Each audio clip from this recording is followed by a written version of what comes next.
get really clear on who it is you want to be stepping into. Who is this future self? What is this life of this future self? Can you get really clear and like tap into who that person is?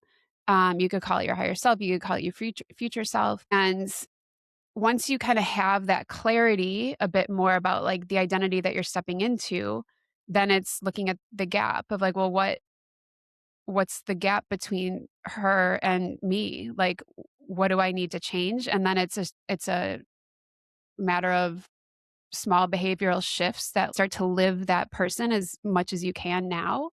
And those small behavioral shifts will reinforce your subconscious brain that like, oh, this is who we are now. Your subconscious is like your identity, right? So it's going to operate in ways that it feels is congruent to your identity. So now you need to shift what that looks like day to day. And it happens, in my opinion, in small moves. It's not like this giant leap. You can do a leap per se into a new identity, but it's usually preceded by a lot of small moves.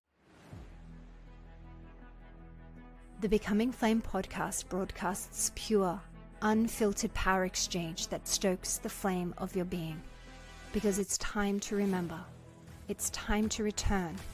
It's time to become flame. Hello. Welcome to Becoming Flame. I am your host, Kait. Today, I am joined by Marissa Liesenfelt. She's a business mentor and human design guide whose story is not just about leaving the corporate or business world, starting her own business.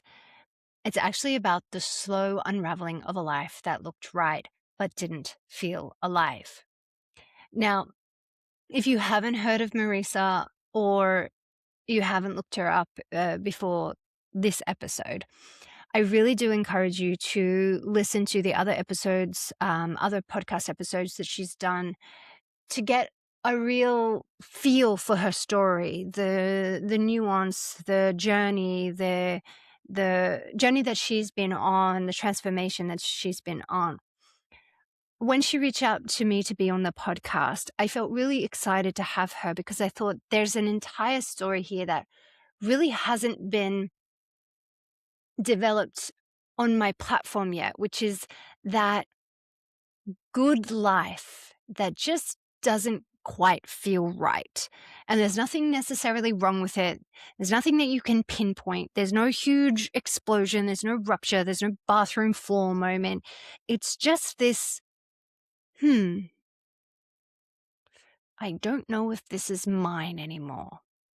And I really tried to get in specifically with her about what that actually felt like when she was in those moments of like, is this it? Is this what I'm doing? I remember listening to her recounting her general life at the time where on paper she had it all. She was commuting to work, working all day, living with a man that she wasn't married to. They were together for 10 years. They had all the properties. They had all the jobs. They had all the friends. They had the family. And she was doing everything right.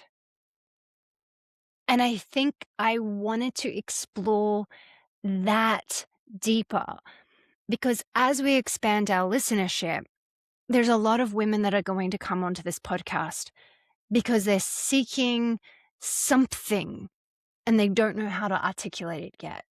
And I wanted Marissa to really go into what that itch was, what that pee under the mattress was, why she couldn't name it yet, but knew that there was something irking her. And I thought that it would be very, very valuable for women who are ticking boxes, are doing right by everyone, but still feel dull, dim. They're not burned out. They could keep going forever. They, can push it down and keep going through, keep on going on, keep on keeping on, whatever it is. And yet it's like, but I'm also not having extraordinary orgasm. I'm not tasting my food and feeling, oh, exaltation and gratitude and overwhelmed with like pleasure and desire and life force and vitality. I'm just existing. I'm not enjoying life, but I'm also not really enjoying it either. And I have moments of up and I have moments of down like everyone else, but I am not living in Technicolor. And that's really what I wanted to bring her on and explore so that you could feel the difference. And Marissa shares these subtle clues that started calling out, to her in her old life. And I think one of the things that I really want listeners to hear is like, how do you see the clues in your own life? How, even when you've been through multiple identity upgrades and multiple lifetimes, and, we always get to a plateau in the identity that we're in where it's like, oh, this isn't it anymore. Like, this is not the final destination. How do we get next level? What's that next thing that I'm opening up? Where's my heart now leading me to go? Where's my body urging me into greater occupancy of the space that I'm in? And sometimes we arrive and we live for many years in the life that we felt really, really cool to create. And then eventually it's like, oh, I'm bored here again. This is all too familiar. This is all too small now. Or you start to like continue to work in that shadow realm and realize, I've been pretending there, or I've been conforming or performing there, wherever it is. And so I don't think that this episode is only for beginners. That's my point in saying all of this. And I don't think that anyone who goes through continuous identity upgrades will ever be completely comfortable in them. So we always find clues, and sometimes they become more subtle. But I guess at every level that we're at, they're subtle. They need attention. They need attention and intention to find them. And so I think what today really helped me to unlock was how, when we started exploring the human designs and the gene keys and this identity work in this really grounded way, I started to realize, I've never really used my human design or my gene keys to manipulate my understanding of my shadows in a different way. So my shadow work has mainly been somatic. And I think sometimes you can get really tired of just always needing to do a process or always needing to go into the body. And sometimes using shadow work from this mental way, it's like, I actually do that. Like I can see the patterns of my life. I can see how this makes sense from what this gene key or what this human design is actually calling out could be a pattern of behavior that might show up in its unexamined or its disempowered way. And I don't want this to be like a shortcut, nor do I want it to be like another self-improvement obsession. But I think really coming to a deep understanding of yourself and how you're actually designed to move, to create, to lead, to pivot, to rest, and also like to choose what you want for your life is so valuable, because we can really get rid of these cookie cutter coaching courses or this like 5-step process or like follow me how I did my business for me, because we already know that isn't going to work. But what I love about this conversation, it's not just about using your design as if you're fully empowered and fully developed in those skills, but like where is it showing up where they're not developed, where they're not, worked out and really understood. So it's about understanding your optimal design, but it's also about understanding what your suboptimal design is, what the defaults, what the shadows, what the disempowered, what it looks like when you're not using your design to your highest. Because if you know what that life looks like and you know what your life is, then you have before and after that you're working for. And the reason that I say it in this way is because Marissa is an extremely practical. You'll get to know her. She's a COO through and through. She loves organizing. She loves making systems and simple processes that everyone can make their own individualized way towards gaining understandings and insights from this project, from this process. Yeah. So for me, this conversation and the way that I was having it today is really for the woman who isn't necessarily falling apart, but who also knows she's not fully alive. For the woman that keeps overriding those body signals, those intuitions, because she's got to keep, driving through, making it happen. I mean, apparently 90% of people are generators, and that is a generator trait, as we sort of talk about, is like just keep going through something, even committing to the cause even when it might not always be correct. So human design comes into a lot of the conversation that we're having today. And so really I hope that this conversation, for any woman who is really beginning to realize that self-abandonment doesn't look like what we might sometimes make it out to look like. Sometimes it looks like being nice, being loyal, being capable, being easy to love, being not available to outgrow your mother, not available to outgrow your friends, not available to outgrow relationships or partnerships or, job contracts. So for me, the biggest takeaway is that your body has probably been telling you the truth for a really long time, but your mind wasn't ready to hear it. So I think human design and the way that Marissa talks about human design and accessing its codes and its insights and its values and its like literal design for your life is very, very, very, very valuable. You'll want to listen to the end because Marissa is making a massive giveaway. So she will be giving you a code right at the end of the podcast. You want to stay tuned for that because it's a giveaway you won't want to miss. All right, without any further ado, let's bring in Marissa Liesenfelt.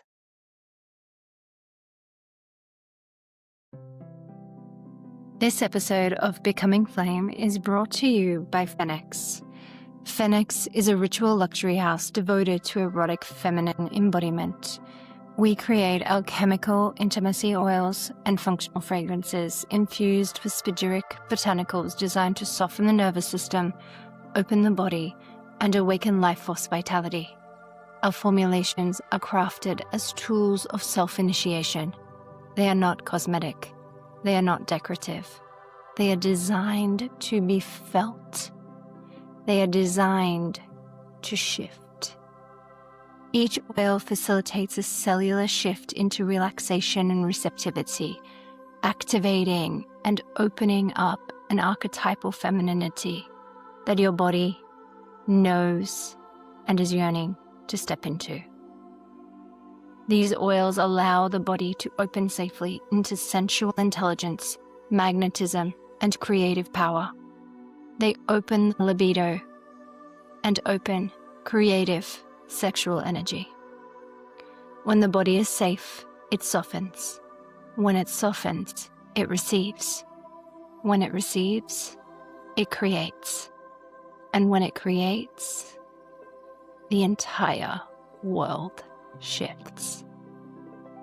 We believe that women who sit deeply in their bodies, in their erotic intelligence and sovereignty, become powerful creators of their lives and the environments around them. Our products are initiations into that coherence. Luxury in experience, devotional in use, transformational in effect. Get yours now at phoenix.com. That's PHENXX.com. Welcome, Marissa. Thank you so much for being here. Thank you for having me, Kate. I'm excited to be here. So I very rarely have guests that have done as many podcasts as you. And so when we do have those kinds of guests, I always say reference that material for the mundane, not the mundane, but the basics that are going to be covered. Like if you want to know your story, you're so great at expressing it and really telling that journey. But in my research in the lead up to meeting you, because I had so much lead time with you, I never normally get this much time. So I've actually listened to every single podcast that you've done, your own podcast, all of these kinds of things.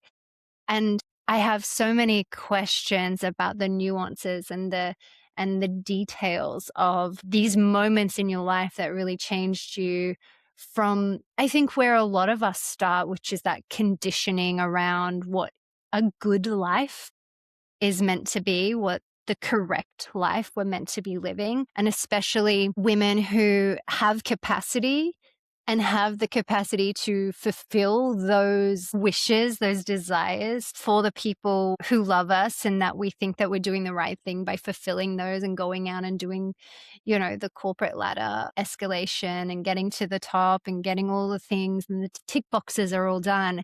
And then you sit in that ivory tower and you sort of look around and you go, okay. And Yes.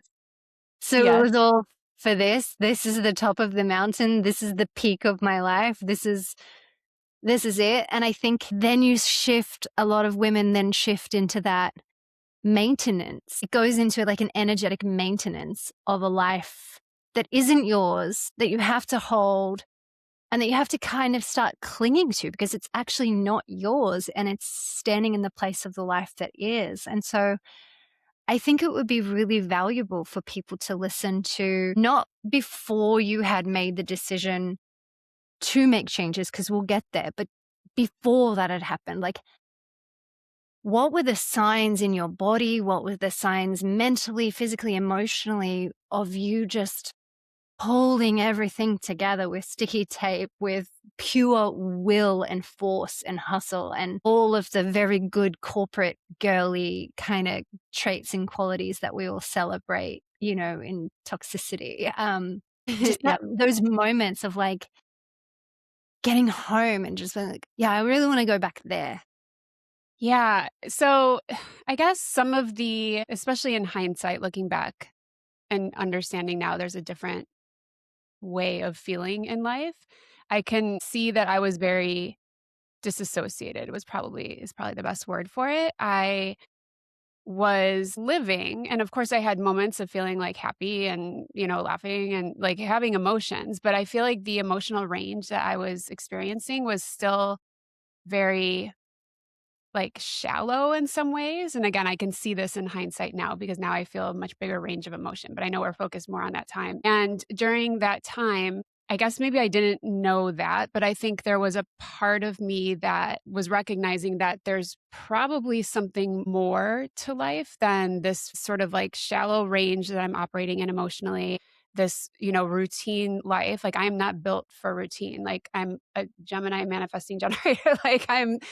Variety is definitely in my DNA. And yet I was running a routine pretty much, most days look the same or you had your quarters that look the same and stuff like that. And so I was kind of just following the routine. And I feel like the moments where there was a couple things too. The moments where I felt maybe the most alive were kind of random. It was usually actually when I was walking by myself. So either I would walk to from the train to work, I would have a mile walk in the morning and night. And it was during those times when I was walking through the city. I lived in Chicago at the time with my headphones in, and I wasn't in any of my roles in that moment. I wasn't in my corporate COO role. I wasn't in my, girlfriend, kind of family role. I was just me and just me in the city by myself. And those were kind of the moments where I felt the sparks of feeling the most alive. And I also had a lot of pull to travel, which I think I still love traveling. I think that's just part of me. But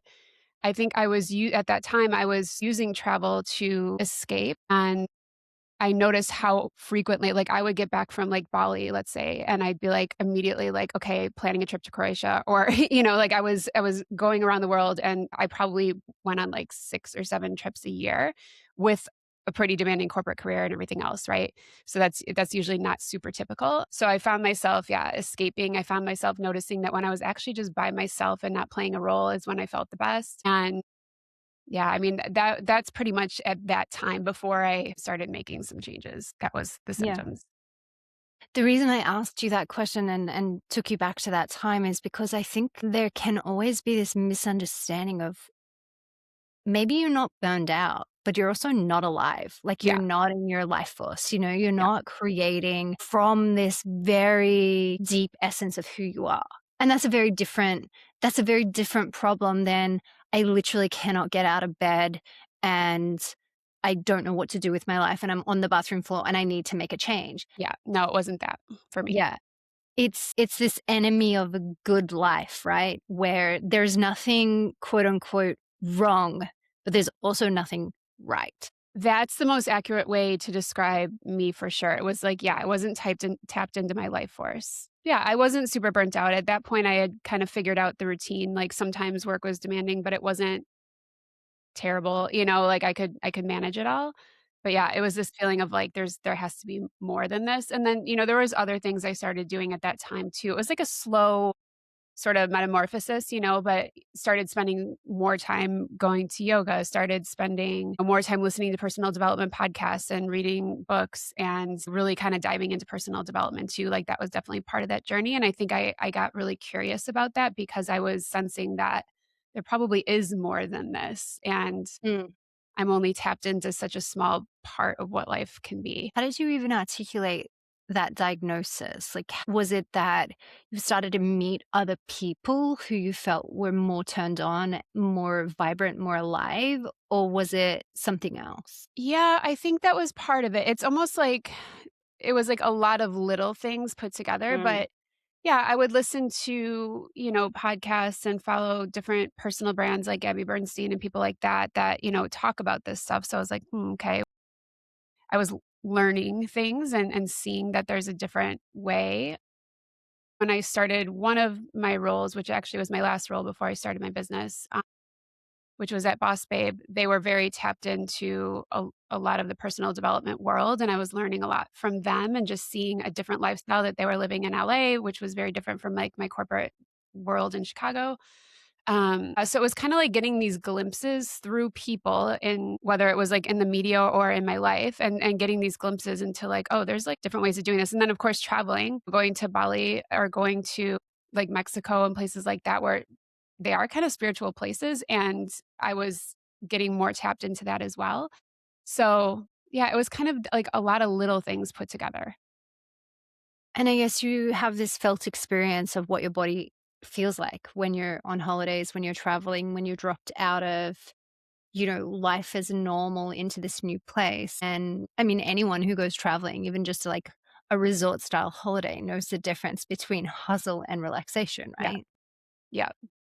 Yeah, and it wasn't just that either. It was more than just the difference between relaxing and not relaxing. Like, I've brought up Bali a couple times because I think that was the most profound experience that I had. I think it was my first time in Asia, and I went by my it was actually my first solo trip as well. So, this was back in gosh, it was like 2016 or something. And I went, yeah, on this trip. I sort of like joined this group and I met them there, but I was by myself and met them for the first time there. Okay. So, Yeah. it was the first time that I traveled by myself. It was the first time that I went and just met a group of people that I never talked to before in my life and then spent a week with them. And there was something about being on the island as well, like, it's hard to almost explain, but my body felt so different than it ever had before. Like, I've never felt this feeling in my body before, but it was such an amazing feeling of just feeling grounded and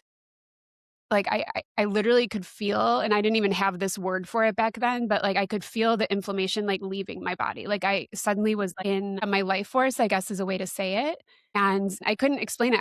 I noticed it so much, and I'm like, "What is it? Is it, like, the food? Is it the environment? Is it" but I actually think it was all of it. I think it was getting a glimpse of me, like, me getting a glimpse of myself in my a higher place for myself and what that actually feels like in your body. And then I went back home and just kinda went back to the routine, but that really stuck out in my mind of, like, what was it about that week that I was in Bali that I felt so different and felt so alive?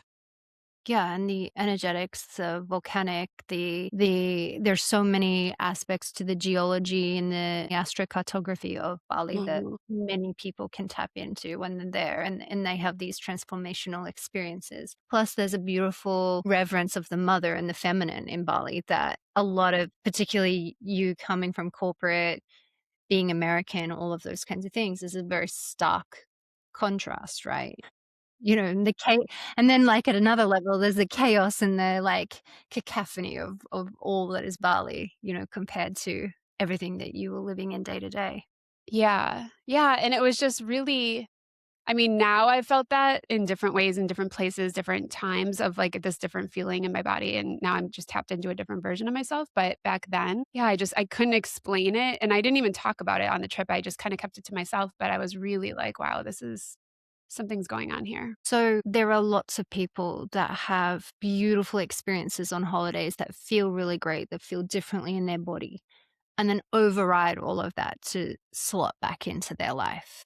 Mhm. Go back to what they were doing and just pray and hope and dream of having another holiday at some point soon. Why didn't you do that? Or how was it not possible for you to do that? Well, I actually think I did do that to some degree because I came back and slotted back in, but I was changed. Mm, And from there, the next moves I was making and none of this was planned, it was just sort of like what I was doing, but I can look back and see what I was doing now, and between 2016 and 2020, that is when I just suddenly was like, "I'm gonna travel as much as I possibly can." So maybe it was part of me I don't this wasn't, like, intentional, but maybe it was part of me trying to seek that again, seek that yeah. feeling again, but that's when I went to Thailand and Hong Kong and Dubai and South Africa, and, like, I just traveled as much as I possibly could in those years before COVID happened, and it was, I think, slowly but surely, like, unpeeling the like, excuse me, the armor and the layers and, like, getting me back into my essence, which I then think that's really important, and, these are the reasons why I'm trying to ask you your style is because we all have our own way of arriving where we can at the pace yeah. that we go. And some people's energetics is like, I've made this decision, I'm gonna like blow everything up, and it happens from one day to the next. And another person's is like, well, I'm just gonna slowly unravel, take breaks, unravel a little bit more, reveal a little bit more, go and do a bit more education. And there's no one right way. There's a million ways that you change your lives in the same way that you construct your life however it suits you. And I think the pivot into this was you hadn't really known your human design yet, but somehow you were still doing something at your own, in your own style, in your own way. Maybe not consciously yet, maybe it's not fully aligned to your human design yet, but it's like, I'm just going to take the steps that I can take. And I never want people to think you come to this one epiphany and then torch your life. Like, it doesn't have to be that way. So I really love the fact that even this story, and this just like we're just at the beginning of your story, is unfolding over 4 years. Because sometimes when people hear these podcasts, they're like, oh, she did this and then she did this. And you're recounting a story that happened over many years, but in the space of like a couple of minutes, it sounds like Right. it's like boom, boom, boom, boom, boom. And people can start to go, well, I'm not doing that. I'm not making decisions this quickly.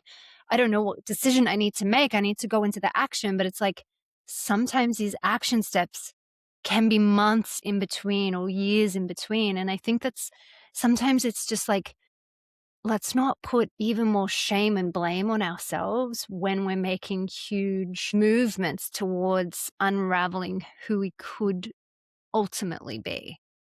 Yeah, for me, it definitely I mean, at a point, I made some dramatic moves later, but it was easily 4 years of me, yeah, having these kind of, like, unpeeling moments, and I also, at that time, didn't believe there was a way out anyway, but it's hard to explain almost 'cause I wasn't consciously actively thinking like I need to find a way out of this, but I Totally. was starting to obviously like escape through travel and like, another thing I was doing, and this was probably because I was living where I grew up. So I lived there my whole life and had a lot of friendships, and most of the people around me had been there for most of my life or a good portion of my life, and I love those people still, and they're still my really close friends. But I found myself seeking, I would start to go to just, like, networking events and things like that, like women's, entrepreneur events, even though I wasn't even an entrepreneur yet, but I was, like, really loving the energy of those types of, events and meeting new people, so I was like that's another kinda clue. I guess you could look at it as, like, clues too of, like, what are you doing, and what are you getting pulled to do, and what does that tell you? Because, I was getting pulled to, like, expand my circle and meet different types of people with different types of thinking. And, I was really drawn again to these like entrepreneur circles because they were not the corporate people. They were generally the people that were breaking out of the program. So why was I attracted to that? Well, there's a reason for it. Uh, but it was like, yeah, all these kind of little things that happened probably over a span of 4 or 5 years. But in that time, again, I was feeling like, well, I don't have another option. Like I am in a long-term relationship. We own our home together. I live near my mom, which is what she wants. I didn't think there was a different way. So I was just trying to make it work with what I had too. Did you also love all of those things, or were you doing what you thought was right? Because I think that can be almost another nuance. It's like, but I also love living in the town that I grew up in, and I love that my mom's like 2 seconds away from me. Or did you also feel like there was, while you loved it, there were also like strings attached to that? Or was that not something that you were conscious of? Yeah, I think probably the latter. I don't know that I was consciously thinking of it this way, but I think I felt that I love my family. I love my friends I grew up with. I still do. I mean, very much so. And I felt like, yeah, there were strings or like I was kind of dimming myself a Yeah. bit to live Yeah. that life. Yeah. And that's this other glass ceiling, right? Of like, well, if I change my bandwidth that I'm operating on, how am I going to come back and have Sunday dinner or Christmas or any of these? Like, how am I going to stay connected to my friends if I'm off doing all these different things and they're doing the same old, same old? Like, how do I manage that? And I think that's a really, um, an, it's a loop that people don't talk about a lot, and it's also not necessarily, there's no anger, there's no hatred, there's no, like, there's no difficulty that happened. It's just all of a sudden, like, you've got growing pains, you've got to stretch your wings, and you don't know where the space to do that is, or how to still be able to fit in the same rooms as people, and I think that's a really silent battle that a lot of people go through. Yeah, and I think there's again, if you, like, think about, like, it in terms of, like, clues, like, looking at clues, like, one of the clues I had was I found myself not really wanting to go to some of the parties and go to some of the social events, even though I love a party, I am very social, and generally, I will always wanna, go out and do stuff, but I found myself, like, feeling like I don't really wanna go because I feel like we're gonna talk about the same things that we always talk about, and I'm gonna feel different than everybody else, and I'm gonna feel, like, kinda bored. Yeah, like, I that was another clue for me is, like, I suddenly just wanted to kinda opt out of some things, even though I could see that everyone else was, like, really excited about it and still thought it was, like, the thing they would wanna do, and that would have been true for me if like, 10 years ago or something, but now I was like, I'd almost rather just stay at home. I love this, and the reason I went into it is because I think it's so easy to tell the highlight reel. And when you're somebody who's sitting listening to a podcast trying to change their life and trying to know, like, what are the next steps? Like, they can now think, like, oh, yeah, I don't want to do all of these various things that I used to love. And I think that's such a great reminder for anyone who's shifted out of that, especially like to like let themselves be forgiven of like, it's not that you have an issue with that person. It's about actually taking an inventory of your own energy when you're with those people. just something that's Yeah. just coming to top of the mind at the moment is I have a friend, we've been friends for almost 10 years now, ups and lows, all of this. Nothing's ever necessarily happened between us, but every time I am now in her company, I get instantly drained. I have headaches. I just like don't want to be there. And I'm like angry inside, not at her, at myself, that I'm still trying to maintain this friendship out of some kind of false loyalty.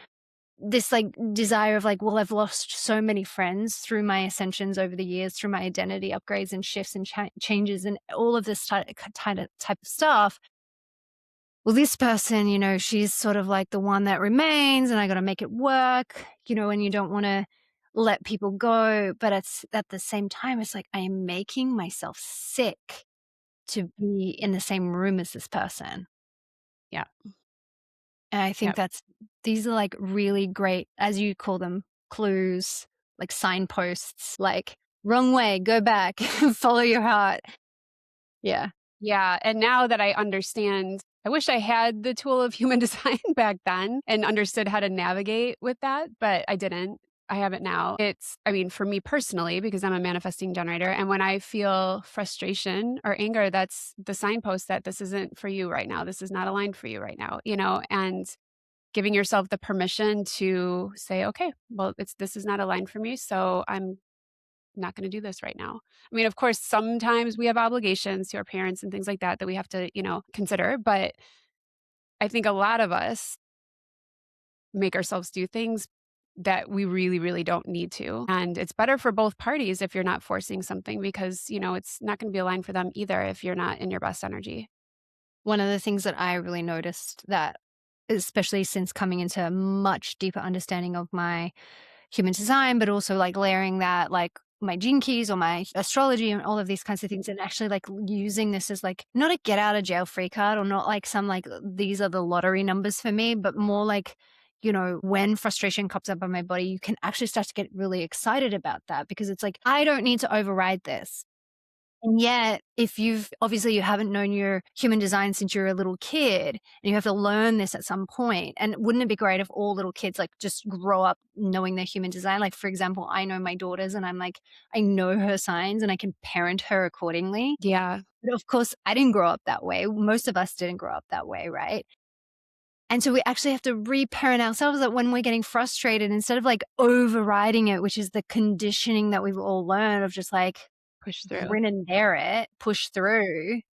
Now it's like, I'm sorry, my system is registering frustration. This is not an alignment for me. I'm going to excuse myself. And it's like, oh, everybody's so much happier this way. Yes, yes. It's your I mean, now the way I like to talk about it, forever, from my up until the last, excuse me, few years, I've operated my entire life from my frontal part of my brain, and yes, our brains are really powerful, but our whole bodies are very powerful. And when you tap into that full body intelligence system, it's absolute game changer. Like suddenly, yeah, it's almost like it gives you permission because you understand the intelligence the same way you listen to your brain. Now you're listening to your body, and it's like, oh yeah, you have the permission to say like, this isn't. I'm not going to continue to push through something that is very clearly not aligned for me. My body's giving me that signal very clearly. So you stop wasting so much time going down the wrong paths. And I think of it this way. It's like if you have the will, the motivation, the determination, the courage, the bravery, all of these kinds of things that go into overriding your entire system that is designed to aid you in life,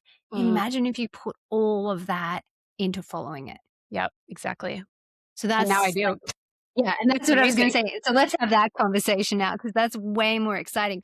But I think it's always useful to like hear how we override this because I think it's so easy to say, we override ourselves, we self-abandon, and someone sitting at home's like, I don't wake up in the morning and like decide I'm gonna abandon myself that day. Like, how ridiculous. No, it's not But like that. it's like Yeah. once you learn what self-abandonment is, like going to that party when your whole system's like, please stay at home. Please don't do this. I don't want to go. Getting there, being so angry, being so frustrated, getting angry at everybody, making yourself sick, making yourself frustrated, not being able to sleep that night, being dysregulated for the rest of the week. That's self-abandonment, right? That's Yeah. a form of self-abandonment because you didn't listen. And what's worse, for me at least sometimes, is in those moments, what I would do is, like, put on a smile and act like I Yeah. wanted to be there, you know, and try to still be social and fun and, you know, but essentially I was, like, screaming inside, like, "I don't wanna be here," but yet, like, playing a part, and that's super confusing for your body because it's like, what do you know, you're just acting what should be life, and your external doesn't match your internal, and that's very confusing. And it's my dream that there are no more good girls in the world and that we all just started acting exactly how we felt. Because we'd change the world overnight, you know, Yeah. we'd stop tolerating so much that's never in our best interest. So talk to me about the journey of, you know, coming into yourself, like really learning these systems and these design mechanisms to actually go and create the life that you wanted, moving into the identity work that you now do. So like skip, you know, the rest of the corporate into like now you have arrived Yeah. into this world. So I think okay, so let me share a little bit about the bridge because I think it is important that, you know, we talked about how for 4 or 5 years or so, right? Probably even more than that, but like it really was starting to get loud for me in that 4 to 5 year period of like I don't feel alive, I don't feel aligned, but again, not burnt out either, and, like, having still moments of goodness and whatnot, but excuse me, knowing there was something different for me and, like, having just these little moments of that. Well, finally and for me, COVID was well, there was 2 things. My dad passed away in 2019, and then 6 months later, COVID happened. So these, like, 2 things happening back to back for me was my, like, kind of pattern interrupt to say, like tomorrow's not guaranteed, right? Like, that was kind of the big lesson I got out of those 2 moments together, and it was like, so if tomorrow's not guaranteed, you don't know how much time you have to actually live the life you wanna live. Is this the life you wanna live? So, I was kind of forced to really examine that, especially locked in and, like, really examining it. So, I actually did have then finally a moment where I was like I need to make some changes. But even then, it wasn't strategic. It wasn't like, okay, I'm going to do X, Y, and Z, and this is how I'm gonna like, here's my strategy for how I'm gonna change my life. It was still very much that like kind of murky stepping through and like trying to figure it out. And that happened for like another 3 years, I would say. But the biggest changes I made in it was like 2021 was I broke up with my very, very long term boyfriend. We lived together, owned homes together. Like it was a big deal, and but I knew that I knew for a long time that was something I needed. I finally had the courage to do it.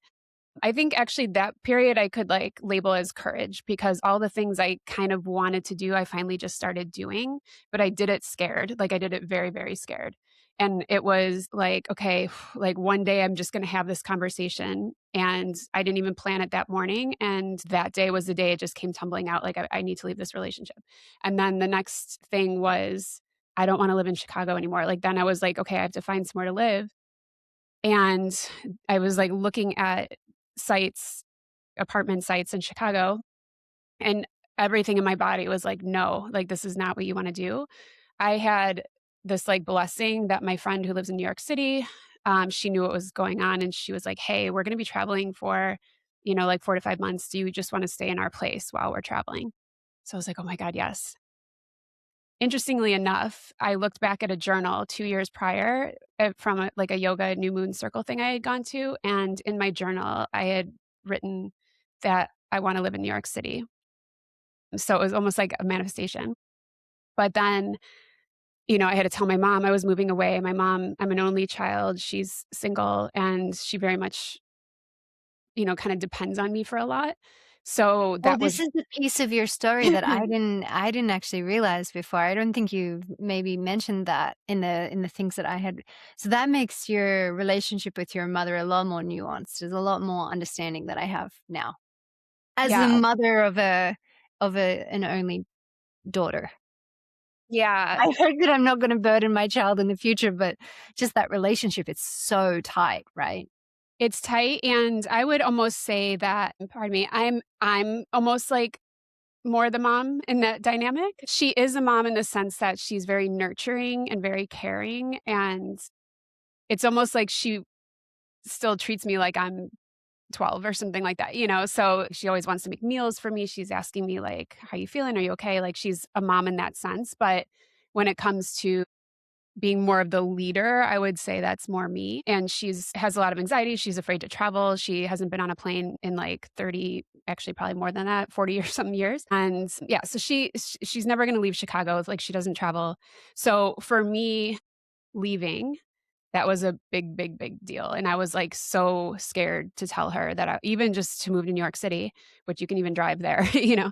And so yeah, so that was like that took a ton of courage, and so I told her it was hard, but, she had to accept it, and then I moved to New York, and just getting out of the day-to-day, my, like, day-to-day that I had been in for decades, like, that was, like, a huge sigh of relief for me, Mm.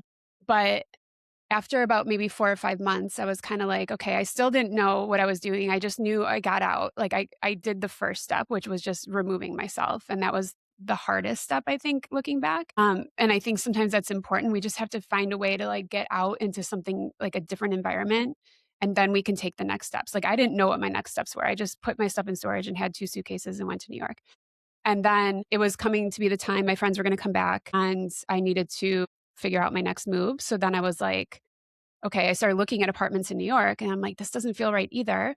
So then I said, well, you know what? It's coming up on summer. Why don't I spend the summer traveling? I could work remote. And why don't I just travel Europe for the summer and kind of see what happens? Like, I really didn't have a plan. I just couldn't have a plan. It was like my whole life I had planned everything. And now I'm like, I don't even know what I'm doing, but maybe I'll just go to Lisbon. So I did. I booked a one way ticket to Lisbon, Portugal randomly. I don't know why I picked Lisbon. And I was here for 3 weeks. Now I am still in Lisbon. And I just suddenly felt like I was somewhere I belonged. I met so many people right away. I felt a community right away. And in that 3-week time period, it wasn't even it's almost like it wasn't a mental decision I made. It was like a decision my body made in some way. It was felt Mm. like intuitive of just like, this is where you live now, like, this is your home, and I remember the moment it happened too, when I was, like, sitting in an Airbnb, and it just sorta, like, landed for me, like, this is where you belong right now.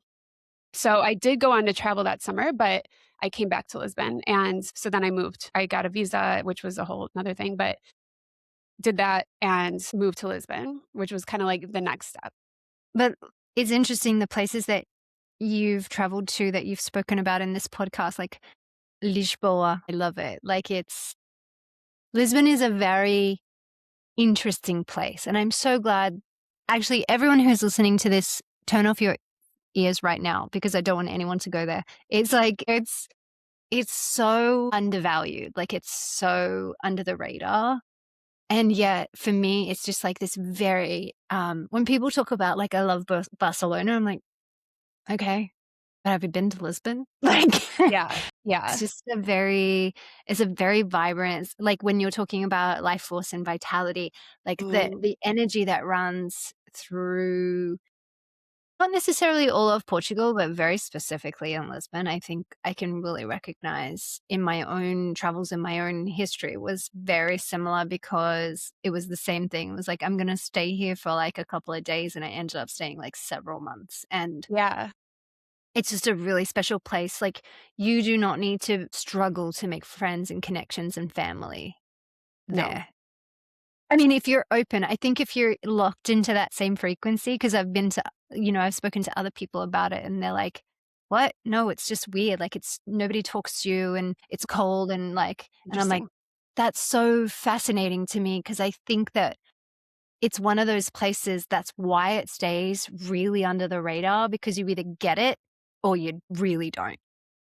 Yeah, and some of that makes me think, your inner world or your outer world reflects your inner world a bit. So it Totally. could be, I mean, personally, because there's a huge international community here too. So it was very easy for me to make friends. I mean, literally in that initial 3-week trip that I was here when I actually decided to move here, there was one day when I was just walking down the street, like where all the shopping is. I think I was just going to the pharmacies and doing something very normal. And randomly this guy came up to me and he was just like, "Hey, I just want to say to you, you have such a glow. Like you have such a nice energy." And he was like across the street from me and he just like came up to me and said like, "I really love your energy. I feel it and you have such a glow." And that was it. And then he kept going. But I was like, "Oh my gosh, like, no one's ever walked up to me and said that to me before because I probably didn't have a big glowing Yeah, aura before."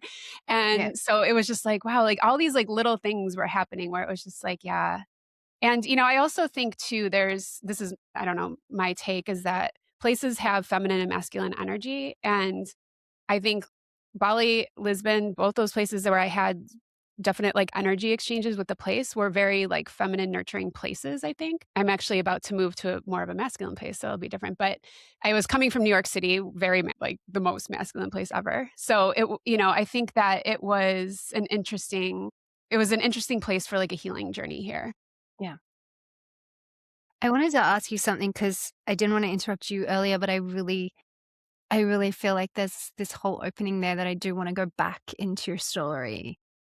When you first started working in corporate, was it challenging for you to have an identity or a wealth or a set of responsibilities or any of those kinds of nuances to this that was actually already bigger than your mother's? No, because I feel like our whole lives, the dynamic was that I was more of the leader. Right. So it wasn't ever like this, I can't overtake my mother in the same way that you had with your friends and your sort of like general people in No, the city at that point. That's no, it was fascinating. different. It was more that I felt like I was abandoning her. That was more the feeling there. I didn't feel like Right. I was abandoning my friends at all. I mean, we still talk all the time, but, like, I felt like I just didn't fit in anymore, and it was time to leave, and they were gonna understand it, and they did. With my mom, it was like, yeah, I felt like I'm abandoning her, and I know she's gonna feel like that. Even if she knows, I mean, she's a beautiful person, like, I know she probably knows that that's not ideal, but I think it's the truth. She was very sad and, I think I think it comes from a lot of stuff that she's had to deal with in her life too, but yeah, it was just a different energy with her. And is she a planner as well? Like, did you get that from her, or did you get that as a result of her not being a planner? I feel like a planner is not the right word. My mom is she likes to keep the same routine. Mm. Control is something I would use, but not in a aggressive way. She controls her environment so that she feels safe and okay. Like, she has a lot of anxiety, so she keeps her environment small, she keeps her circles small. Wants to know She wants everything in her life to feel very familiar to her because that feels comfortable and safe for her. So she keeps a very small circle and a very like, she's worked at the same job for, like, I don't know, 30 some years or something like that, and she kinda lives the same day over and over again, but that's what keeps her comfortable. Yeah, that's fascinating, isn't it? How we try on our mother's life, and then it's like, it's too small for me, and I have to abandon that part of me that was trying to be exactly like her so that I can now graduate and be exactly like me. I think this is such a I think that's the heroine's journey more than anything else. It's like, can I be okay to outgrow my mother now? Can I be okay to let her, which is the me that I start life as, can I let that go? It's Yeah, fascinating. It's like all of these podcast interviews that I'm doing and, you know, worked in femtech for 10 years before that. So it's like, yeah, I think we've got the feminine heroine journey a little bit too mirroring the masculine sometimes, and I think yeah, that's a really common aspect of how do I now step into the fullness of my identity as an individual separate from my unit. yeah, yeah. And we're just, I think my mom's personality developed as a result of a lot of things that she, dealt with growing up and things like that. But I do see now, I was the disruptor. Like I said, she wants to keep everything kind of the same and keep everything close. And me, her number one priority, leaving and disrupting was like a really big deal for her. But I've noticed that she seems to be getting a little bolder now. Like, I just spoke with her last week and she was saying that she wants to maybe retire now and start traveling, US, like driving places, but still even that is a big deal for her to say that she wants to drive and take a trip. That's not something she would have even done a few years ago. So I think that me leaving and her having to, like, come into acceptance with that has given her strength, and now she's starting to think like, "Oh, yeah, maybe there's more for me as well." So I think it's actually had a really good impact on her, even though maybe it was really hard. Course, as daughters, we challenge our mothers just by our very existence, right? And then when we pull away, and not even like physically or emotionally or mentally, anything, just like the pulling away is, I'm going to have to be me now. I'm going to have to just only be in the essence of me. And that doesn't mean I love you less. It doesn't mean I dislike or disrespect or reject you, but it's my meanness is too big for me to ignore anymore, and I have to follow it. Yeah. And I think, she does want that. It's like, I think for her, it's a push-pull because I know she wants me to live the life that's gonna light me up the most. Like, I know she wants that for me, but then that means that she's giving up what she wants for that, and um in the end, she's being very supportive. I do go home twice a year, and it's like, we do the countdown of when I'm coming back, like, the whole time in between. Yeah, I think she's grown as a person because of it. Course. I mean, you stepping into you makes a natural invitation for somebody else to do that. And I mean, that's what you are experiencing with your clients, right? Like you holding the note that you are inevitably requires anyone in your field to be holding their note as well because it's a non-negotiable for you. It's like, do you know how much I had to go through in order to be who I am today? Like, no, I Right, don't compromise on that. 'Cause right. otherwise I'd be back with my mom and I'd be doing those things, and that would also make me happy. But it's not about just happiness, it's about who am I actually here to be and what am I actually here to do in the fullness Yeah, of this life, right? yeah, And that's the invitation back to your mother. That's why she's, like, making these changes for herself, and her boldness is appearing because it's like she's watching you every day be so brave. yeah, That's how we heal our mothers back in return, right? yeah, yeah, Okay, so you've moved to Portugal, you're doing this. How do you then step into the business? How do you start? You could have done anything, right? You could have, like, you have so many skills, you have so much experience. Why was it, abundance mastery, identity, human design, and all of the layers of like the work that you do in helping women live their truth as well and their abundant lives?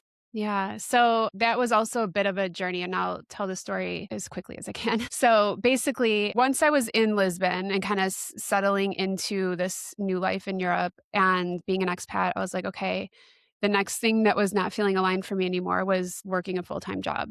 And I was surrounded by entrepreneurs. So that is really helpful too, because, obviously the people that surround you like really do help you, gain courage and things like that. And I was seeing, especially one of my best friends here now, running a really successful, hers is more of like an online course company, and just kind of getting cheer led from the people around me too of like, yeah, like you could do this. And I'm like, yeah, I can do this. So I was running other people's businesses. So, excuse me, as a COO, like I know how to run a business. It was more just like, okay, so can I be the founder? Can I do this for myself? So, yeah, one day I just decided to take that leap. And initially, I actually kind of bridged it a bit. Of my goal when I left was, I had worked with CEOs and founders and female founders especially for a good portion of my career, and I was really good at mentoring them. So I'm like, why don't I would love to mentor even more founders. Like that's what I love doing. That's the part of my job I love doing the most. And so why don't I do that and create, like a coaching and mentorship business for founders? But my first kind of like phase of that was I basically made myself a fractional COO is what I called myself a coach, but I was really doing the same job I had been doing, just like fractionally then for more people. And it wasn't the job I actually wanted to be doing. Like the operations part of it was the part that had grown past. And it was more the emotional, like identity coaching strategy part of it that I liked the most. So I eventually had to recognize that because I was feeling really burnt out. And that's when I stumbled into human design was I was feeling super burnt out. I knew that this business in this current form was not what I wanted. I actually was starting to think maybe I should just get a job again because I'm just working more hours and, having to spend a lot of time in sales and marketing when I just really want to be doing the part I want to be doing, and this isn't it. So I took a bit of a break, like a 90-day break to 90 kind of minutes. I took recalibrate. 90 minutes 90 off, minutes. I and almost then said I that. was Yeah, fine. 90 days. Excuse me, which was like a little scary too, because I was like, okay, basically taking a 90-day break. I had reserves and things like that that could support me, but I was like, well, if I'm taking a break, that means no clients are coming in or anything. But I really needed it. I was feeling very burnt out. So that's when I stumbled into human design. And that's when I realized, I mean, it just was like a massive awakening for me to understand myself in the ways that human design teaches you how to understand yourself and how to operate and how to manage your energy. And then I got into gene keys, which tells you more about what you are actually here to do on this planet, like what your gifts are, what your unique genius is, all these things. And I started essentially, it was like validating for me. It validated all the things I felt guilty for before. As a manifesting generator, I pivot a lot. I follow my passions. And I had always either done that or really wanted to do that. But sometimes I was holding myself back because I felt guilty, like, no, you should just be consistent and stick to one thing. But then I was like, no, actually, wait, this is how I make my magic. Like, I don't have to feel guilty about this. And even just like shedding that layer of shame and guilt was a game. And anyway, like long story short, what I wound up doing was reframing the business. So I created a mastermind that I could, which is actually very tied into my gene keys of like my life's work and all that, where I can bring female founders together. I can lead them on epic travel experiences, which is part of what I like to do. I can mentor them week to week. They can get a community of other like-minded peers that they get to like grow together with. And like the mastermind was just like, this is perfect. So I started doing that and I felt so good about it. It's such a high vibe space. And then maybe about 4 or 5 months ago, I was like, I felt this like driving desire to bring like human design and gene keys and astrology insights to more founders. So I developed an app then that allows you to, well, it essentially you just put in your birth information and then it takes all of these, methodologies and translates it into an entrepreneurial report for you that gives you like 12 codes on like how you're designed to run a business and how you're designed to manage your energy and all these, really important aspects of actually creating a business that is designed for you and not doing what I did, which was like create some business that seemed like it was the right thing to do and then felt terrible. So now I'm like launching that and that's super exciting. So now I feel like I'm finally, after this like 8-year journey, I'm finally at a place now where I love the things I'm doing. I love my clients. I love the way my business is pointed. I love the impact I'm able to make for people because when they get their codes, they're like, oh my gosh, like, I've seen it. I've seen it change their lives and I've seen it change their business. So now I feel like after this journey, I'm finally in my impact and I'm finally lit up and I'm finally like, okay, this was all worth it. All the struggle, all the guilt, all the like courage, all the moves, like it's worth it. It's such an amazing way to let go of the shame of not doing something how XYZ CEO, founder, whoever it was, did their thing, right? Right. You're like, that's it didn't work for me because it would never work for me. But you don't know that unless you know these details about yourself. And so even if you don't believe it, it's like reading this stuff that's like so detailed and then following it and seeing the results. That's the proof that people need, right? Well, it's like half of it is the education. This is my experience at least. Half of it is the education of like, this is how you're designed to operate. These are the things that you're designed to be doing in this world. This is the impact you're designed to make. And then the other half of it is essentially validation. It's like validating all the things like for just a tangible example. For me, I don't really enjoy creating Instagram content. Like that's something that a lot of times with solopreneurs and kind of coaches and consultants and things like that, it's really encouraged that we are creating content all the time to advertise our business, right? And I came from businesses where we had millions and millions of followers, and that's exactly how we drove all our revenue was through Instagram. And so I was finding for myself, like, it was a struggle. Like, I really don't like creating content that much. And like, I was making myself do it, but feeling very frustrated, which I'm like, okay, I'm out of alignment, but what do I do? I need to like have visibility and everything. And then just in my own report, I was realizing No, this is actually not at all how you should be marketing yourself. You are a relationship person, you're somebody that uses your voice, you should be speaking, you should, there's all these different ways that you're actually gonna be more magnetic, you're gonna be more effective, and you're only gonna, like, kind of drive yourself crazy trying to do content creation. That's not for you. So even that was validating. So I'm like, okay, all these like frustrating feelings I was feeling and all this guilt I was feeling of like, I'm not marketing myself enough and stuff like that. Instead, I took all that energy that was going into negativity and transformed it into, okay, well, how do I leverage my strengths then? And now I'm marketing my business in a way that actually feels really good. So it's really validating as well. What are those ways that, like, that you're now doing instead? So, going to events and meeting people, running workshops for communities and teaching, within sort of like existing communities through networking with like the community leader, podcasting and doing like stage keynotes and things like that too. Amazing. And so that's the thing that, like, lights you up and gives you even more energy, and then you could do that day in and day out. And then you say to somebody, "While I do these things, film me doing it," Yes. And so I basically. still have content. Yeah. And now I have a marketing team that is like creating content and exactly like I'll send them videos and clips and things like that. But where I'm focused and where my energy is focused is in these other areas, which are they actually give me energy instead of, Amazing. draining it and making me feel frustrated. Yeah. Yeah. What's the difference between a manifesting generator and a generator? So there are some similarities in the sense that both manifesting generators have a generator in them as well. So both are designed to respond to their environment. So neither a generator nor a manifesting generator is really designed to create unique, totally novel ideas out of thin air. That's a manifester. So we're designed to just essentially react to our environment, and our environment is going to give us stimulus and things to react to. We're going to feel in our bodies whether or not this is something we want to react to or not or take. And then a lot of times that's what inspires. Like, so for instance, like me, the human design thing happened because I saw an ad on Instagram and then I like got curious and clicked into it and started learning.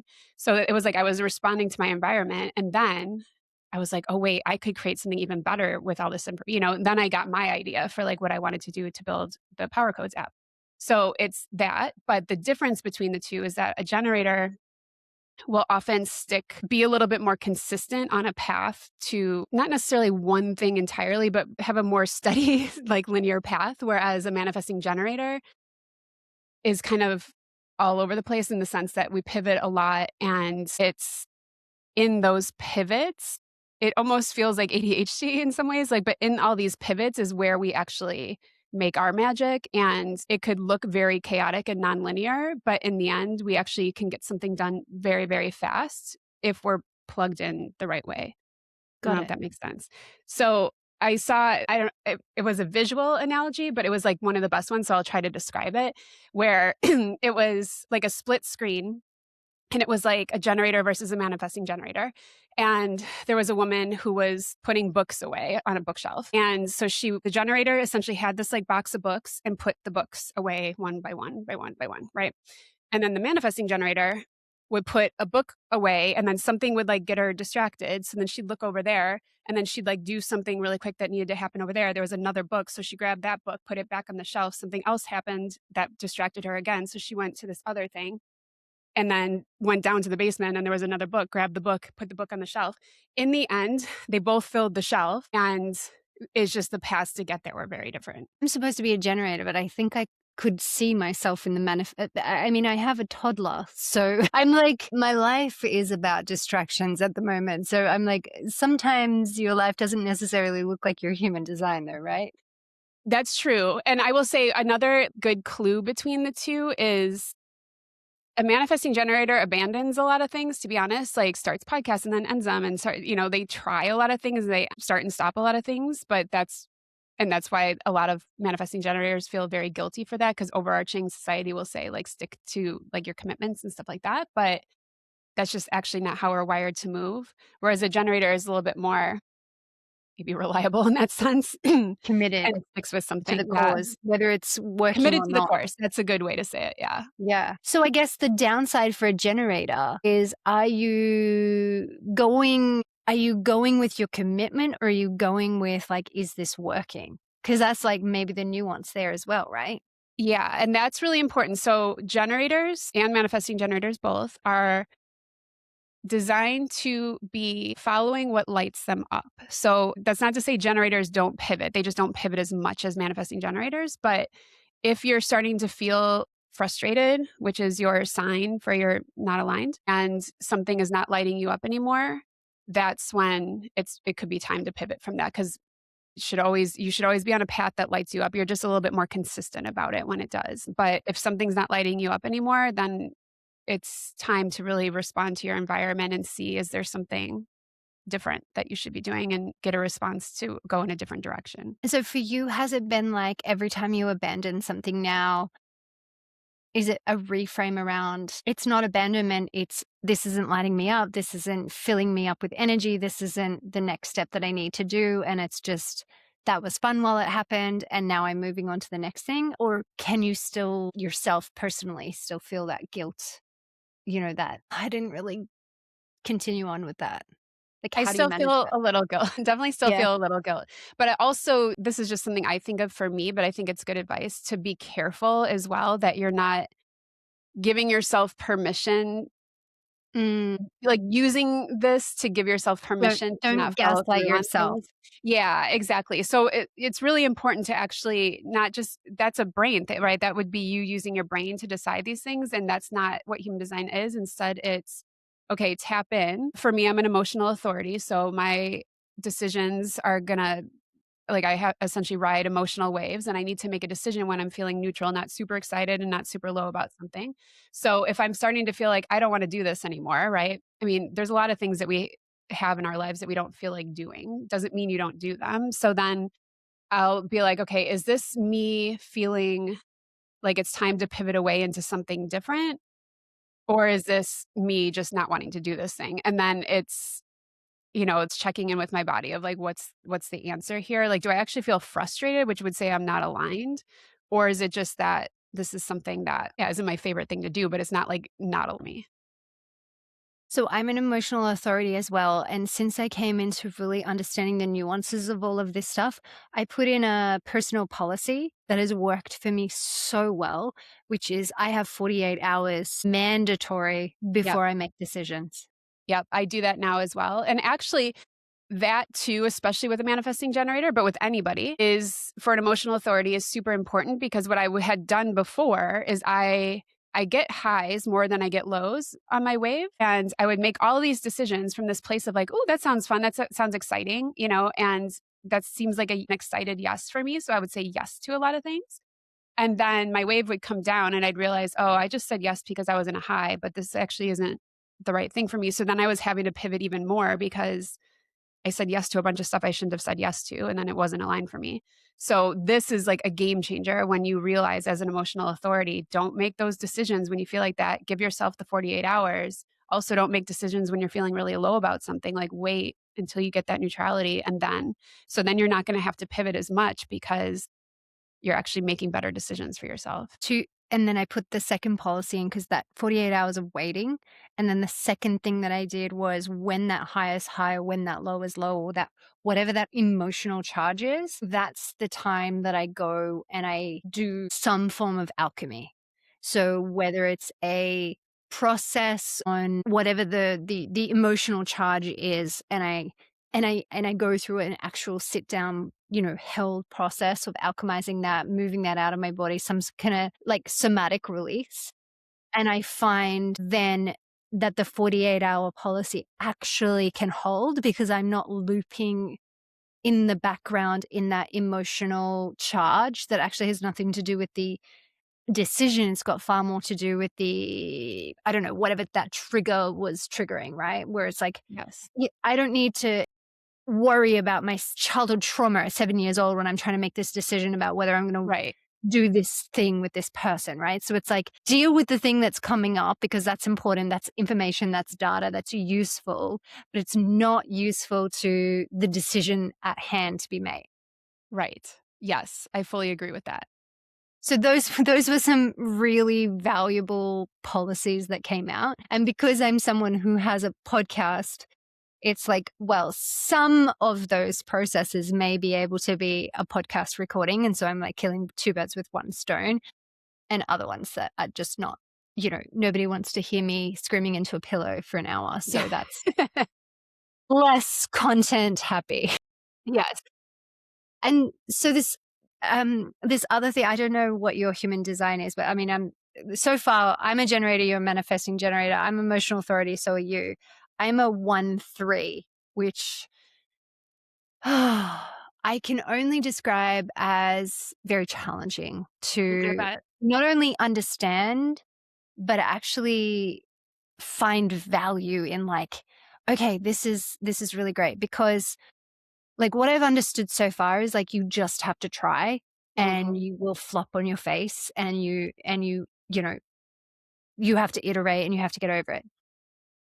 But I am somebody who has grown up with good girl syndrome, perfectionism, high achievement, high stakes failure, all of these kinds of things. Years ago, just intuitively, I was like, I need to start doing things that I'm not good at so that I can learn graceful failure, because it wasn't a celebration in my home growing up. And, it definitely hasn't been an aspect of me that I'm like, yes, I love failing. It's my greatest asset. And even just my definition of failure was very, very narrow, of like trying and it not succeeding, failure, don't try again. Whereas like my actual design is, you're going to just start and it's not going to work out the first time and you have to iterate. And so that, from a personal perspective, that's literally my karma, because it's been so challenging to, whether it's on social media, whether it's, the way that I did this podcast even was just like, I'm going to record it with no video and I'm just going to make it live, and I don't care. And I'm not looking at numbers, and it's going to be the first pancake, but I'm going to leave it up. But in doing that, I have felt identity shifts, but I also still feel those loops of like, somebody tells me that they've listened to the podcast and I'm like, oh my God, please don't ever, can nobody listen? This is terrible. Like, I'm going to do it into the void where nobody, so that's the real challenge for me. Yeah, and I think for threes, the thing that I like, I'm not a 3, I'm a 2-5, but the thing I like, excuse me, to say to threes is you find the same way I find my magic by pivoting, even though that feels bad a lot of times, you find your magic through experimenting and reframing it into trials and failures, into experiments. And the more experiments you run, the closer you're going to get to success on the other side. So it's a little bit of a reframe. I don't know if that helps when you have that like failure stuff like really coded in there, but Yeah, it's interesting because the investigation stuff is like, that is like, I could be a research, not in an academic institution or like somewhere where I have to like produce long like reports, but I could investigate for yeah, the rest of my life. So this is a form of investigation, right? Like yeah, interviewing people and yeah, discovering things. I've been to about, I think, 70 something countries. Like, and I'm always learning the languages there. I'm learning the culture. I'm like getting it. Like, I am like this deep learner, but it's not learning. It's like, I need to know everything. Like, tell me more, like all of that, to the point where it's like, ease up. Like, this is just a person. So podcasting is really a need, because I need to ask the questions that I need to ask that are not socially acceptable. But it's the other side. It's the three, like the one side is really like very muscled, like very developed. I think that's the most of the case for most most people. Nobody likes to go out and basically dive off a cliff and just be like, let's work it out. Yep, didn't land it. Let's try again. yeah, yeah. Well, That's not and fun. two, it's always, I mean, this is something I look at too, is like, what are the gifts of your numbers and what are the shadows of your numbers? It helps me to know the shadows and then to identify when I'm in a shadow and be like, okay, you're in your shadow right now. So get back into the gift. And that helps me. That's useful. Yeah. What are the shadows of the 2-5? So essentially, both of the numbers are actually kind of similar in the sense that there's a huge projection field on me. So people project onto me what they assume I can solve all your problems, and they um yeah, just one is sort of like the leader archetype. So they assume that you're going to be the leader. It's actually like my mom is probably a very I was gonna say yeah. that makes so much sense that you're living out your human design in this relationship as well, right? Yeah. So the biggest shadow for my type is accepting the projections, and which essentially is people pleasing, but it's like when somebody puts something in on my court to handle, then I just handle it even though it might not be mine to handle. They're just projecting, and this isn't a like, they're not being evil or bad. It's just that's how I'm designed, is that people are going to assume I can like solve all the problems. And I can a lot of times. I'm a good problem solver, but it's really important for me to have boundaries and say, this is mine to solve and this is not mine to solve. So I was in my shadow for basically my whole life, solving the problem, for instance, of like using my mom as an example, like solving the problem that she needs me there. Like she's projecting onto me that like she needs me for her survival. She needs me for her happiness and these things. So then I was like, well, I can't leave, but then it's like, no, I can leave. This is a projection. This isn't your truth, So for me, it's really making sure I'm boundaried, and it's a struggle for sure. Because I I think also the wanna most help people and I wanna solve Yeah, problems. yeah, I was gonna say, I think the most valuable thing that I'm gonna take away from this conversation is it's not just about knowing your human design for business or making money or for like, managing difficult relationships. It's really like, how can you actually discover what your shadow is? Because in your case, you might not have ever really until like it got really, really sticky investigating, is it even true that my mum needs me here and that Right, I can solve that for her, right?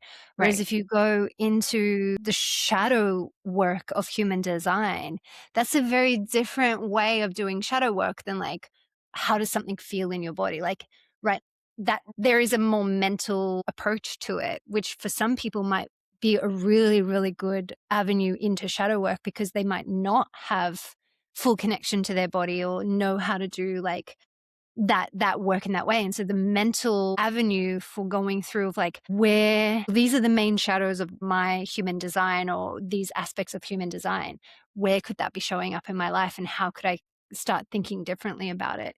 That's really powerful. Yeah.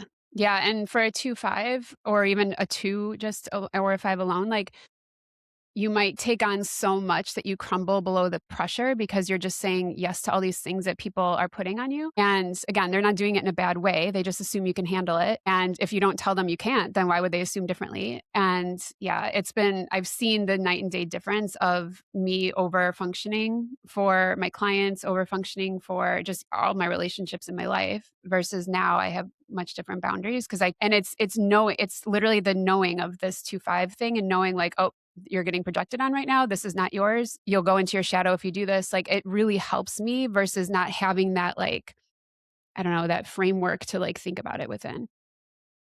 But I love that because what I'm like wondering right now is there must be so much nuance to people pleasing. So my way of people pleasing and your way of people pleasing won't actually be the same thing. But then when we talk about it collectively, it's like women people please. It's like, no, actually they don't. They do very specific things according to their human design.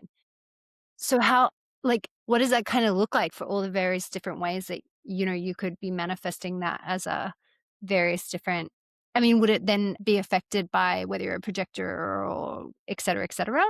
Or would it just really come down to the numbers or the Mm, gates? I mean, I think the gates would get involved too. I don't know if it's as simple as saying like all projectors would people please like this, like that. I'd almost like have to think about that more. Yeah. But I think if Are you these the are kinds of questions that get answered in your app though? Yes, because the app, it gives you your initial like, what I've curated is like, I think you should know these things about yourself, these like 12 things, but then there's a chat feature, so you can like really deep dive, and it's powered by Claude. You can really deep dive into the specific you could ask it like, "Hey, what's my brand of people pleasing?" And it would tell you based on the combination of your human design, astrology, and gene keys. So it's gonna pull in the shadows of your gates and like all that stuff and help you understand. So yeah, in fact, I think I'm gonna actually I love my app, like, I use it, so I think I'm gonna go and ask this question. I mean, I know what my I know, shadows are for right? people pleasing, but I'd be interested. That's a good question. Because then I'm just thinking like you would go through like all of the major, things that collectively women are moving through at the moment and be like, but how does that manifest for me? Like give me the literal blueprint for how to rewire that and make that change. But I guess where you come in as a coach is like, you can have all the information in the world. Right. And then there's the implementing of yeah, information is obviously the first step, but then it's what are you doing with that information? And then it's the, okay, I'm starting to move with this information, and now all this resistance is popping up, or now I'm starting to feel fear, or now I'm starting to, avoid things or whatever. So then it's like the way I like to look at it is like you have your codes that you were kind of born with, like that's your innate design.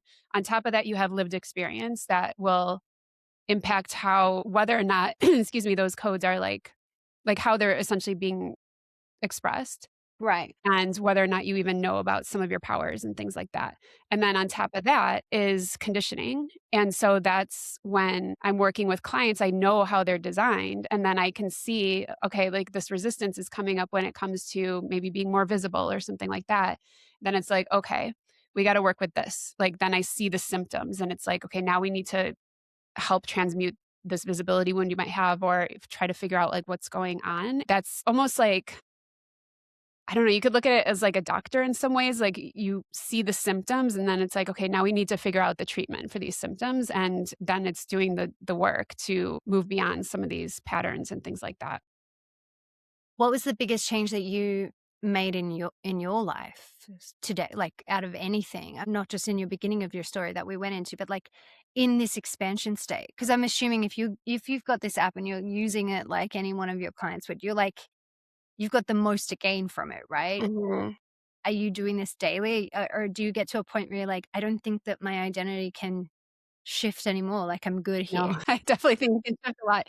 Yeah, for me, gosh, there's so much, but I feel like one of the biggest and again, sometimes this is validation, but one of the biggest impacts for me in all this information is seeing, like, what am I uniquely powerful like, what is my unique power? Like, what am I uniquely talented at that other people like, we take for granted what we're good at because we kind of a lot of times we Yes, assume that everyone's kinda good at these things everybody because can do it it. comes natural.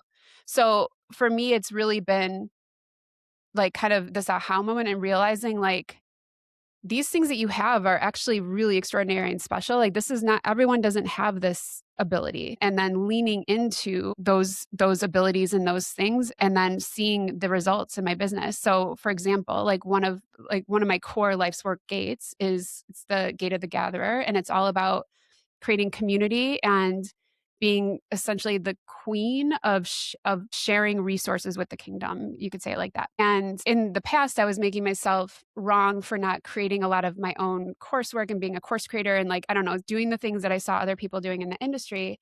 And then I realized, but I was drawn to just creating spaces and bringing other experts in, almost like an Oprah, right? Like bringing other experts in and creating this like shared learning and shared development environment. And then but I thought that was wrong, don't do it that way.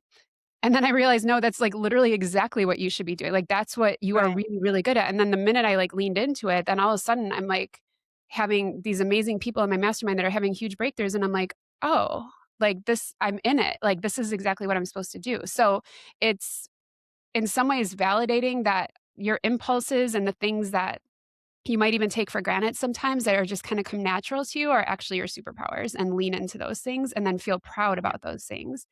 And It the is more interesting that you're a COO though, because that's kind of like yeah. the same skill set, right? Like bringing all these people together, making the ship run smoothly kind of thing.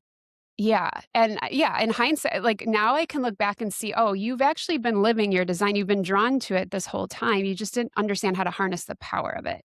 And so Yeah. that's a big thing, so that's what I like helping people do is really harnessing that power because you're right, the information is only one part of it, but then what do you do with that information? And that's where you can become really powerful, and I think the more for anybody, the more you get into this and the more you start to appreciate how you're different and appreciate how you're uniquely yeah, like powerful, I guess is the best word. Your vibration starts to shift and your frequency shifts and suddenly people are really like magnetized to you. Yeah. Yeah. Yeah.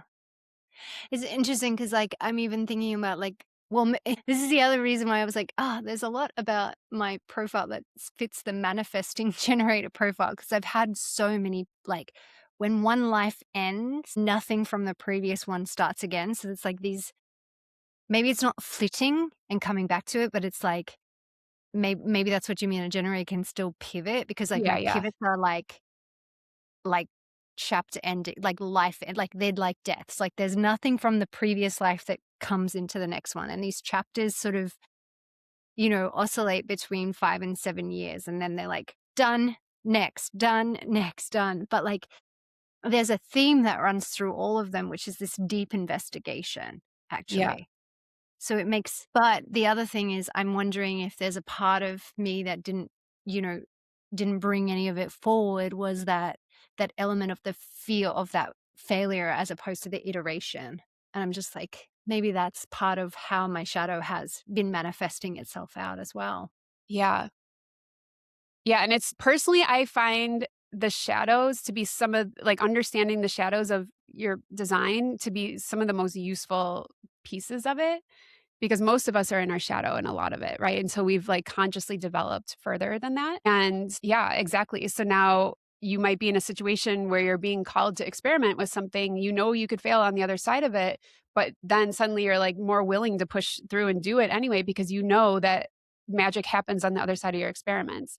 So it kinda gives us some more conviction and permission when we I guess know. it's like about setting up those neural pathways as well, right? It's like this is part of it, so just leap, just leap, just Yes. leap, Yeah, just do it. and then you gets more comfortable, right, exactly. And I mean, all of these young kids that build businesses online in the open, that's like, that is like the purest terror that I would ever like being like, hey guys, showing up to show you how I'm going to fail over the next 3 months. Let's document it. And you know what? It like endears them to millions of people and everyone loves it. And, maybe I'm saying this because that's part of what I, that's part of the therapy, maybe. Well, and there's more to us than our core of our human design. There's all these gates that we have. Yeah. And so you might have something specific.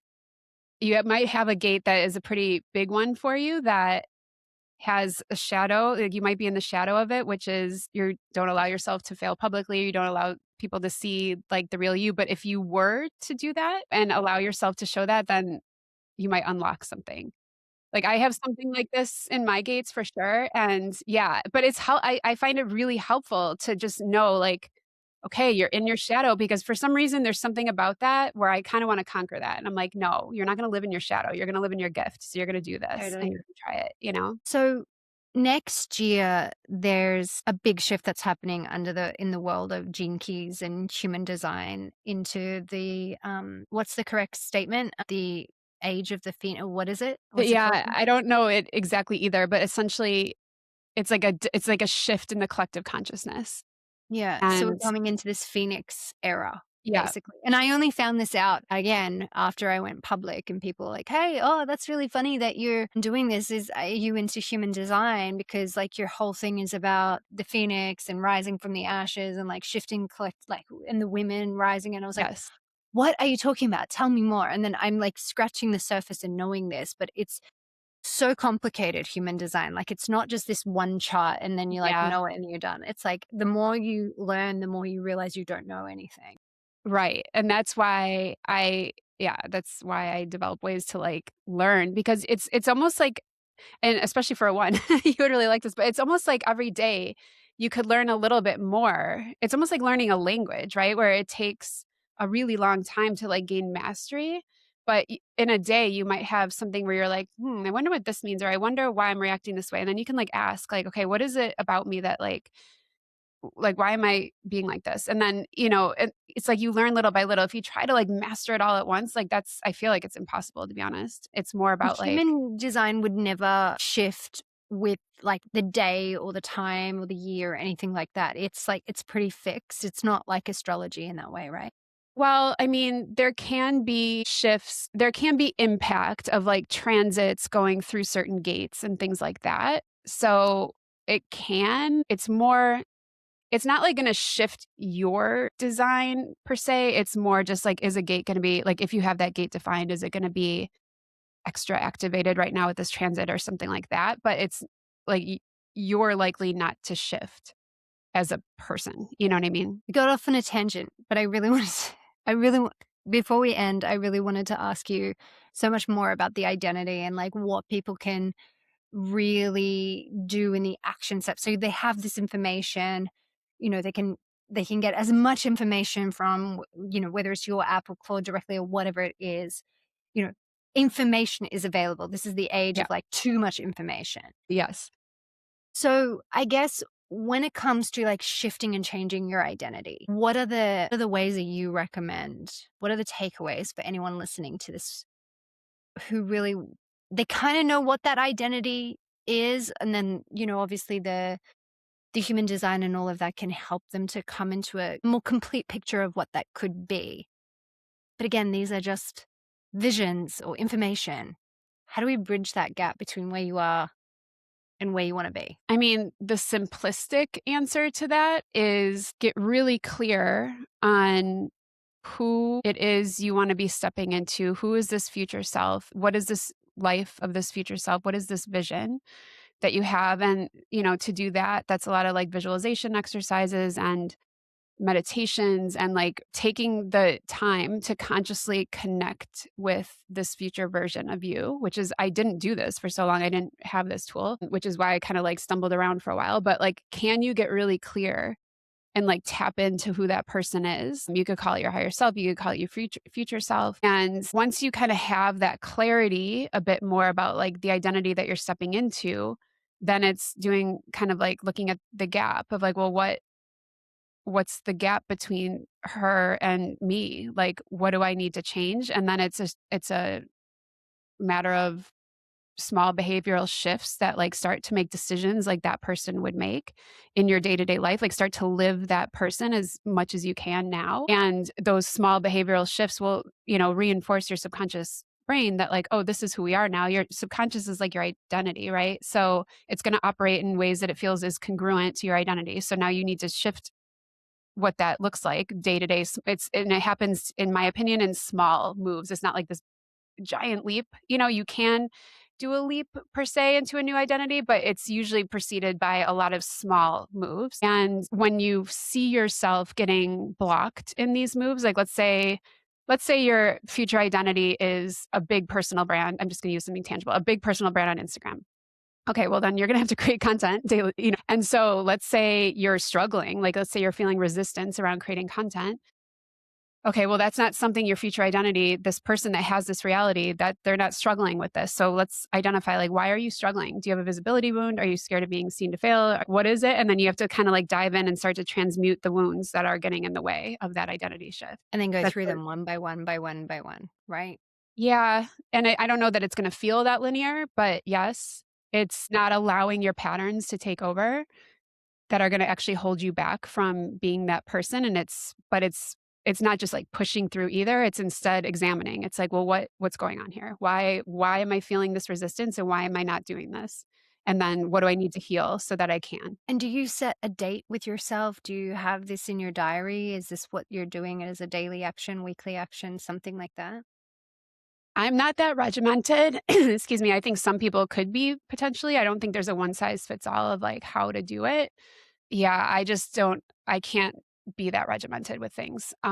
So no, for me, it's not that way. It's more just like being really conscious of these things. And yeah, I don't know, just kind of living it's like almost hard to explain. It's like living my life, but with this like intention and this consciousness of where I want to be heading and where like the person I want to be and As being it shows pretty up, you meet it. as It's it shows just up, I meet it. Yeah. oh, this has been a really fascinating conversation. I love you're very practical. You're such a COO, right? Like you're just like, I am not described as a purely practical person, although I can be practical. It's like, it's not my leading. People can go, she's so practical. So I really appreciate really appreciate when someone can like ground things, bring it down, because you don't do it in like a methodology way or like these are the 5 steps, but like you make it really tangible and you make it really like that makes sense. Yeah, okay, I can do that. Yeah, this is not as hard as people listen to all these identity quantum leap coaches on Instagram and, they give you like 3 seconds of information and people go, oh, there's some kind of quantum field that I need to know how to step into and then magically move the atoms and the molecules around and then build a spaceship and go to the moon or something. And you're like, it's really just literally, where do you want to be? Where are you? And all of a sudden we have this like fancy marketing language that means that you're quantum leaping and people don't know what it means, but it's like moving to a point where you want to be. Yeah, it's moving to a point you wanna be, and I think the leap part of it is kinda what I said of, like, you still need to do the small daily actions that start to reinforce this new identity, but then they compound, and one day you might just realize, Hey, like, yesterday I was still there, and now today I'm her. I feel like I'm her, and it does kinda that part happens quickly, but it happens because of compounding actions. yeah, yeah. I love it. Tell people about how they can download your app, how they can work with you, how they can be involved in a retreat, all of the things about your universe because you're doing so many different things. How can people connect with you? Yeah. Okay. So I would love to offer the listeners a free month of magnetic power codes because I really think you will absolutely love it. So it's magneticpowercodes.com/becoming flame. So very easy. Amazing. Yep. And so that's the best way to get the codes. And then you can follow me on Instagram at Marissa Leeson. We can put it in the show notes, probably easiest. And I mean, like I said before, I create content. I'm not a daily content creator, but you can find me there. And yeah, and then I run retreats. We actually have a sold out retreat that's happening. We leave on Saturday for Morocco. So I'm very excited about that. And that is Thrive Retreats, but that we won't have another one running until next year. Have you been to Morocco before? Yes, I've been a few times. And then we were there a few months ago to get the retreat sort of like, finalized and planned. So I'm very, very excited about it. Have you been? It was another one of those stories where I was like, I will go for a week, and I ended up 6 months. One of them, I spent a whole month in the desert. Oh, amazing. Okay. This was also before, like, smartphones and all the things, and for anyone whose, age starts with a 2, it wasn't that long ago that we could live in the world without a smartphone. I am not All right. 1,000 years old. But, yeah, so I had no communication with anyone Wow. for like one whole month that I was in the desert, and I was like I had a camel and a guide and me, and he liked silence. So I either spoke to the camel or to myself or to this like to nobody. Oh my And so god. Wow, it what an was experience.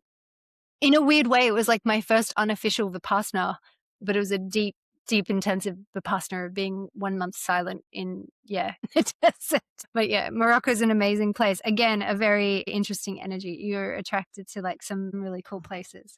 Yeah, I think so, yeah, it would be interesting to decode one day, but I feel like that's a story I wanna hear one day is the silence in the desert for that many weeks story. Yeah, sometimes I sat on mountains and sat in silence.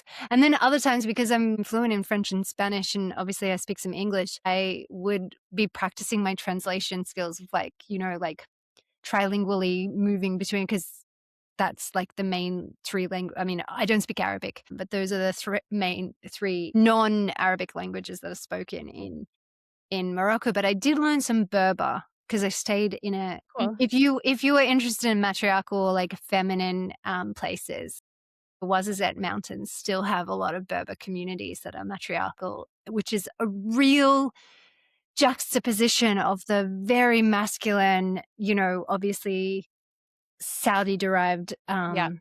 um, culture of the rest of the country. So that's if you ever get a chance to go and live in a Berber community, that will blow your mind.